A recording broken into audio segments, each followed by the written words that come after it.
अच्छा, एक गोष्ट सांगा. तुम्ही शेवटचं कधी रडला होतात? आजकाल ना इंटरनेटवर एक गोष्ट फार फिरतीये.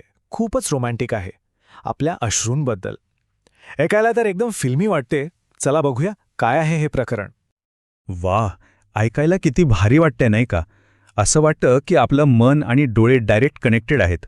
पण खरंच असं काही असतं का? म्हणजे यामागे काही सायन्स आहे की फक्त कवी कल्पना? ओके, तर मग चला आज आपण याच गोष्टीचा शोध घेऊया. या अश्रूंच्या भाषेमागे नक्की विज्ञान काय म्हणतंय आणि हा जो व्हायरल दावा आहे त्यात खरंच किती दम आहे. तर सांगायचं झालं तर ह्या गोष्टीला काहीही वैज्ञानिक आधार नाहीये. पहिला अश्रू कुठल्या डोळ्यातनं येणार हे आपल्या भावनेवर अवलंबून नसतंच. ते तर शुद्ध फिजिक्स आहे. म्हणजे आपलं डोकं कसं झुकलंय, गुरुत्वाकर्षण, आपल्या अश्रूंच्या नळ्यांची रचना, या सगळ्या गोष्टींवर ते ठरतं. पण थांबा, ही गोष्ट इथेच संपत नाही. याच्या पलीकडचं खरं सायन्स आहे ना, ते तर यापेक्षाही खूप जास्त इंटरेस्टिंग आहे. हो, खरं तर या व्हायरल मेसेजपेक्षा सायन्स आपल्याला खूपच खोल आणि रंजक गोष्ट सांगतं. आपल्याला वाटतं अश्रू म्हणजे काय, फक्त खारट पाणी? पण नाही, यामागे एक मोठी बायोलॉजिकल प्रोसेस आहे. चला जरा खोलात शिरून बघूया. बघा, सायन्सच्या मते आपल्या अश्रूंचे ना 3 मुख्य प्रकार आहेत. पहिले आहेत बेसल टीयर्स, म्हणजे असे अश्रू जे आपले डोळे सतत ओले ठेवतात, त्यांना सुरक्षित ठेवतात. दुसरे म्हणजे रिफ्लेक्स टीयर्स, जे डोळ्यात काहीतरी गेलं किंवा समजा कांदा कापताना येतात ना, ते वाले. पण जो तिसरा प्रकार आहे ना, तो आहे सगळ्यात महत्त्वाचा आणि इंटरेस्टिंग. आणि ते आहेत इमोशनल टीयर्स, म्हणजेच भावनिक अश्रू. जेव्हा आपण खूप आनंदी, दुःखी किंवा प्रचंड तणावात असतो तेव्हा हे अश्रू येतात. आणि सगळ्यात शॉकिंग गोष्ट काय माहितीये? या अश्रूंची केमिकल कंपोजिशन म्हणजे रासायनिक रचना आहे ना, ती बाकीच्या 2 प्रकारच्या अश्रूंपेक्षा पूर्णपणे वेगळी असते. हे मी नाही सांगत. डॉक्टर विल्यम फ्रे नावाचे एक प्रसिद्ध बायोकेमिस्ट आहेत. त्यांनी हे सिद्ध केलंय. त्यांच्या रिसर्चनुसार या भावनिक अश्रूंमध्ये प्रोटीन खूप जास्त असतं. एवढंच नाही तर त्यात कॉर्टिसोलसारखे स्ट्रेस हॉर्मोन्स आणि आपल्या शरीरातले टॉक्सिन्स म्हणजे विषारी घटकसुद्धा असतात. याचा अर्थ काय होतो माहितीये? सरळ आणि सोपा. जेव्हा आपण इमोशनल होऊन रडतो ना, तेव्हा आपलं शरीर अक्षरशः स्ट्रेस आणि टॉक्सिन्स डोळ्यांवाटे बाहेर फेकतं. म्हणजे रडणं ही एक प्रकारे आपल्या बॉडीची नॅचरल डिटॉक्स प्रोसेस आहे.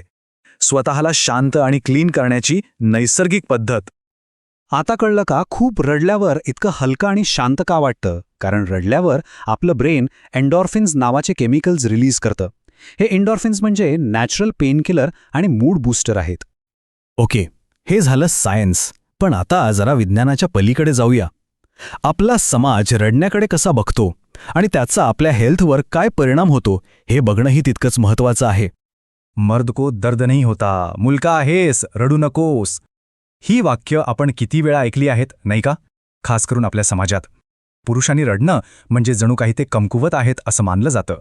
पण हा जो सोशल प्रेशर आहे ना, तो आपल्या मानसिक आणि शारीरिक आरोग्यासाठी खूपच डेंजरस ठरू शकतो. निमहांसारख्या मोठ्या संस्थासुद्धा हेच सांगतात. जेव्हा आपण भावना दाबून ठेवतो तेव्हा फ्रस्ट्रेशन आणि हताशा वाढते. आणि इतकंच नाही तर सायकोसोमॅटिक आजारांचा धोकाही वाढतो. म्हणजे काय, तर मनातल्या स्ट्रेसमुळे शरीरावर आजार दिसायला लागतात. त्यामुळे अश्रू उजव्या डोळ्यातनं येतात की डाव्या, यापेक्षा ते बाहेर पडणं जास्त महत्त्वाचं आहे, नाही का? अच्छा, तर मग पुढच्या वेळेस जेव्हा डोळे भरून येतील तेव्हा काय करायचं? चला आपल्या भावनांना एका हेल्दी पद्धतीने कसं मॅनेज करायचं यावर थोडं बोलूया. यासाठी ना फक्त 3 सोप्या स्टेप्स लक्षात ठेवायच्या. स्टेप 1, रडू अडवू नका, त्याला वाहू द्या. स्टेप 2, तुमच्या त्या भावनेला ओळखा, तिला एक नाव द्या. आणि स्टेप 3, बोला, संवाद साधा, कारण व्यक्त होणं खूप गरजेचं आहे. पहिलं आणि सगळ्यात महत्त्वाचं लक्षात ठेवा, रडणं ही एक नॅचरल डिटॉक्स प्रोसेस आहे. डोळा उजवा आहे की डावा या फंदात पडण्यापेक्षा मन मोकळं करणं लाख पटीने महत्त्वाचं आहे. आणि हे कमजोरीचं लक्षण अजिबात नाही. दुसरी स्टेप, रडताना एक क्षण स्वतःला विचारा, मला नक्की काय वाटतंय? हा राग आहे, दुःख आहे, भीती आहे, की कधीकधी खूप आनंद झाला तरी रडू येतं? ते आहे. आपल्या इमोशनला ओळखणं हे मेंटल पीसच्या दिशेने टाकलेलं पहिलं पाऊल आहे. आणि तिसरी, सगळ्यात महत्त्वाची गोष्ट, जर तुम्हाला सतत आणि काही कारण नसताना रडू येत असेल तर ते डिप्रेशनसारख्या समस्येचं लक्षण असू शकतं. अशा वेळेस प्लीज आपल्या जवळच्या माणसाशी किंवा एखाद्या एक्सपर्टशी बोलायला अजिबात लाजू नका. तर मग जाता जाता एक गोष्ट कायम लक्षात ठेवा, रडणं हे कमजोरीचं लक्षण नाही. उलट तुम्ही खूप काळासाठी खूप स्ट्रॉंग राहिला आहात याचा तो पुरावा आहे. तुमचे अश्रू, मग ते कुठल्याही डोळ्यांतून येत, ते तुमच्या मनाचे न बोललेले शब्द असतात. ते तुमच्या ताकदीचा पुरावा आहेत, कमजोरीचा नाही. मनाचे खेळ.